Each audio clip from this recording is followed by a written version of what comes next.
Hello everyone, my name is Vicky, and although I am a regular office employee working from 8 to 5 every day, I'm also a qualified personal trainer and a fitness enthusiast. So today we would be talking about macronutrients. But to understand macronutrients, I have to take you 2 steps back to understand fitness.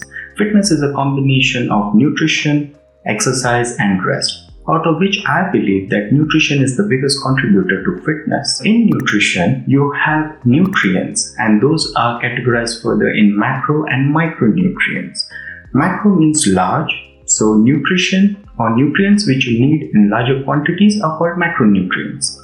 And the nutrients which you need in smaller quantities are called micronutrients, and those are vitamins and minerals. Macros are concerned with providing energy to your body. Okay? Food energy is expressed in terms of calories. So all macros are concerned with providing calories to your body, right? There are 3 macronutrients: carbohydrates, proteins and fat. Although all of them provide energy, it's not equal. 1 gram of carbohydrates gives you 4 calories. 1 gram of protein also gives you 4 calories, but 1 gram of fat gives you 9 calories. That means 10 grams of fat gives you 90 calories and 20 grams of carbohydrates gives you only 80 calories. So you need to be aware of this while making your food choices. So why is it important for you to understand macros a bit more deeper? The first reason, as I said, each macro gives different calories. So when you're calculating your total calories as per your diet, you would need to know these numbers. The second reason is that all food items have macros in different proportions, right? But not all food products are healthy, and some food products are more healthy. Lastly, nutrition being the biggest part in fitness and macros being the biggest part in nutrition, I think it's pretty convincing why you should know it a bit more deeper. So let's start with carbs. The primary function of carbs is to provide energy to your body in the form of sugar, which is the preferred and also the easily digestible source of energy for your body. It also helps storing energy in your body in the form of glycogen in your muscles and your liver. It also helps building macromolecules like DNA, RNA, ATP. There are 2 forms of it. So there are simple carbs and then there are complex carbs. Simple carbs are the ones which have 1 or 2 sugar molecules in their chain. A complex carb would have a longer chain of sugar molecules with some fiber molecules as well in it. Fiber, for very long, people understood it as a macro, but it is not, for the reason it does not provide any calories to your body, and thus it just remains a subcategory in carb. Now, simple carbs are the ones which are very easily digested. They're small in quantities, but it has a lot of calories. Complex carbs actually look larger in volume, but because of the fiber content, it provides you fewer calories.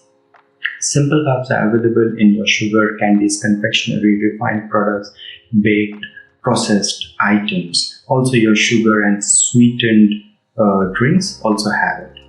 Complex carbs, you have it in whole grains, veggies, beans, lentils and stuff like those. So at times when you have to choose a carbohydrate source, go for the complex carbs than the simple carbs. For the reason it has more fiber, it is more satiating and it gives fewer calories in comparison to simple carbs.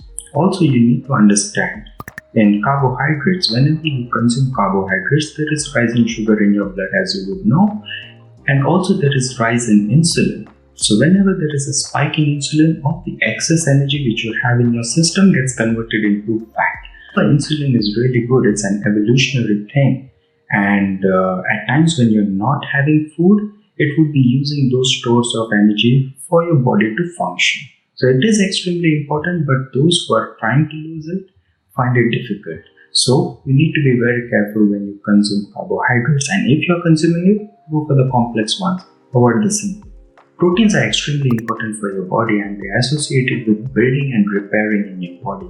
So they build hormones, muscle mass, antibodies. They also act as enzymes which are extremely important in metabolism. So whenever you consume food, your body breaks down the proteins in them into amino acids. Okay? There are two kinds of amino acids. One is the essential amino acids and one is the non-essential amino acids. The essential amino acids are the ones which you need to derive from food. That means you need to eat food for it to be produced in your body. And the non-essential ones are produced automatically in your body. You don't need to derive it from food. There's nothing called good or bad amino acids. All amino acids are good.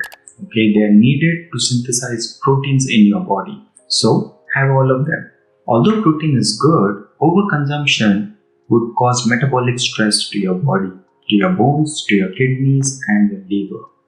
If you are on a keto diet, overconsumption of protein might take you out of ketosis and you won't lose any weight. So you need to be careful with your intake on that. Also, if you have a medical history with kidneys, you may need to consult your doctors because protein could be really taxing on your kidneys.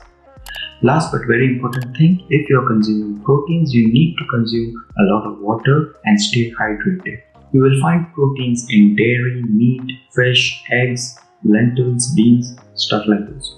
Fats is the most concentrated source of energy, vitamins and minerals.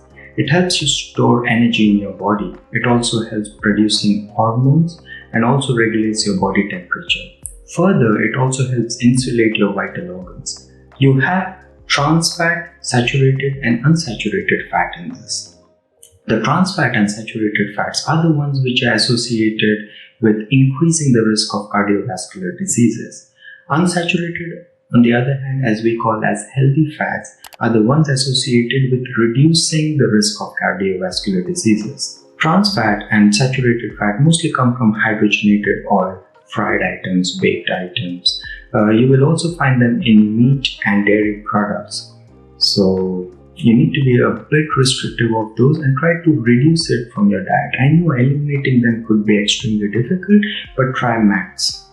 Unsaturated fat you can find in olive oil, canola oil, peanut oil. You will also find it in avocados, almonds, pumpkin seeds and sesame.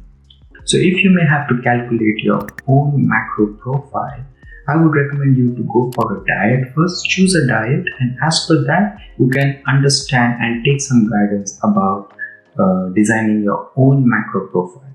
I'll give you some examples over here. These numbers are general guidelines of how the macro profile looks in each diet. Bear in mind that these guidelines is for total calories and not for quantity of macros. To give one recommended profile is not possible because everyone is different. Metabolism is different, genetics is different, body composition is different, goals are different, and a combination of various other factors decide what is suitable for you. So with this, we are at the end of it. Now you would understand which types of macros are better for you, which ones you should go for, how much should be the limit. At least a fair understanding so that you could kickstart your journey on diet. I thank you for your time. Please hit the like and subscribe button. And if you have someone who could benefit out of this video, please do share it with them. If you have any topics which you need me to cover, any suggestions or recommendations, please write it in the comments box and I'll try to take that topic next and simplify it for you. As I said, my objective is to simplify fitness for simple people in very simple language. I'll see you in the next video.